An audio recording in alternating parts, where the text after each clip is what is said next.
রবিবার সকালে দুর্গাপুরের ব্যানাচিতি বাজারে অভিযান চালায় প্রশাসন। পুলিশকে সঙ্গে নিয়ে সবজি, মাছ সহ বিভিন্ন বাজারে ওজন মেশিন ও প্রয়োজনীয় নথিপত্র পরীক্ষা করা হয়। কয়েকটি দোকানে ওজন মেশিনের বৈধতার মেয়াদ শেষ হয়ে যাওয়ার বিষয়টি ধরা পড়ে।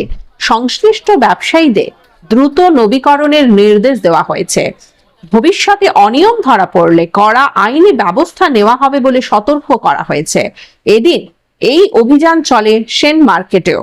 সঠিক ওজন নিশ্চিত করতে প্রশাসনের এই পদক্ষেপকে স্বাগত জানিয়েছেন ক্রেতারা।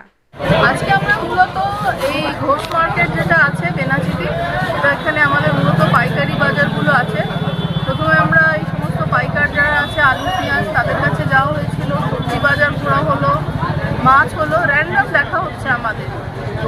মাছের বাজারে একটা শোনা যায় যে ওজনের একটা গাফিলতি থাকে আর না, সেজন্যই যারা আমাদের লিগাল মেট্রোলজির মেম্বার আমাদের টিমে রয়েছেন, ওনারা ওয়ে মেশিনগুলো চেক করছেন এবং বলা হলো যে ওনাদের যে সার্টিফিকেটগুলো লিগাল মেট্রোলজি থেকে ইস্যু করা হয় কারেন্ট, সেগুলো দেওয়ার জন্য অনেকের ক্ষেত্রে সেটা হয়তো পেপারস আছে কিন্তু এই মুহূর্তে দেখাতে পারলেন না, সার্টিফিকেটটা ঝুলিয়ে রাখার কথা বলা হয়েছে, আমাদের ইনস্ট্রাকশন দেওয়া হয়েছে। বাজারে এই একটু দূরে বাঁ দিকে একটি পনিরের দোকান আছে, সেখানে খুব কম মূল্যে পনিরটা পাওয়া যায় এবং আমাদের অনেকেরই ধারণা এটা ঠিক পনির নয়। এই ব্যাপারটা কি আপনারা দেখবেন আর কি? না, আপনাদের কাছে ফিডব্যাক পেলাম, নিশ্চয়ই সেটা নিয়ে আমরা কথা বলে দেখছি। আচ্ছা ম্যাডাম, যেটা আপনার যে ওয়েট মেশিনটা যেটা বললেন, সেটা কতদিন পর আবার রিচেক হবে? এটা কি কোনো কিছু রিচেক হবে?